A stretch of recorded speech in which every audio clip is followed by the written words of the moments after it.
Career set કરે. છોકરાઓને વેવિશાળની વાત કરી, પહેલા હું સેટ થઈ જાઉં પછી પરણવાની વાત. હમણાં મેં કંઈ વિચાર નથી કર્યો, હજી મારી જોબ હમણાં ચાલુ થઈ, મારે એમાં આગળ વધવું છે.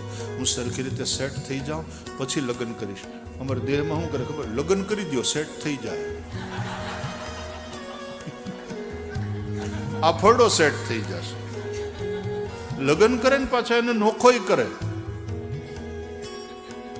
એક બહુ વિચિત્ર કહેવત છે ત્યાં કે ઓલી 20 નોરાળી વળગશે ને આ ફળો કમાવા માંડશે. સંસાર ઘડે છે માણસ, જવાબદારી શીખવાડે, પછી અધિકાર. તો નવી પેઢીને પેલા ટ્રેન કરવાની, પછી ધીમે ધીમે ધીમે એને સોંપતા જાઓ, ઇન્વોલ્વ થાય.